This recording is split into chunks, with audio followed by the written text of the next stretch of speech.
આગળ વાત કરીએ તો ભાવનગરમાં જાનમાં જઈ રહેલા જાનૈયાઓની ખાનગી બસ સળગી જતા અફરાતફરીનો માહોલ સર્જાયો હતો।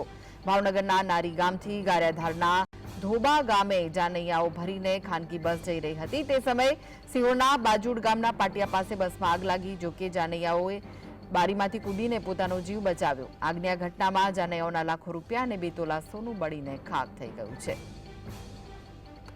તો જાનૈયાઓએ ઇમરજન્સી બારીમાંથી કૂદી અને પોતાનો જીવ બચાવ્યો હતો।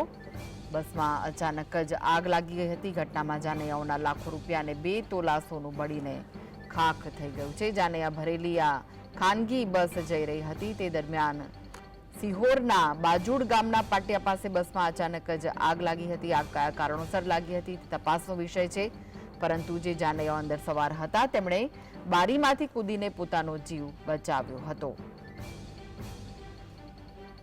તો ભાવનગરમાં જાનમાં જઈ રહેલા જાનૈયાઓની ખાનગી બસ સળગી જતા અફરાતફરીનો માહોલ સર્જાયો હતો। ભાવનગરના નારી ગામથી ગારિયાધારના ધોબા ગામે જાનૈયાઓ ભરીને ખાનગી બસ જઈ રહી હતી, ત્યારે સિહોરના બાજુડ ગામના પાટિયા પાસે બસમાં અચાનક જ આગ લાગી હતી। આ વિશે વધુ માહિતી માટે જોડાઈ ગયા છે સંવાદદાતા અરવિંદ, જાનૈયાઓ ભરેલી બસમાં અચાનક જ આગ લાગી હતી, શું વિગતો મળી રહી છે?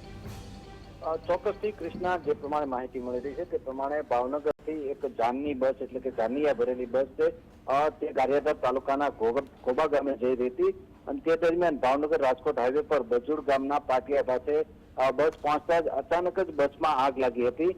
જોકે સમય સૂચકતા વાપરી અને ડ્રાઈવરે બસને ઉભી રાખી દીધી હતી અને જે બસમાં જે જાનૈયાઓ હતા, જે તમામ લોકો હતા, તમામ લોકોને સુરક્ષિત નીચે ઉતારી દેવામાં આવ્યા હતા। और જોકે આગના કારણે જે બસ છે તે સંપૂર્ણ બળી અને ખાખ થઈ ગઈ હતી।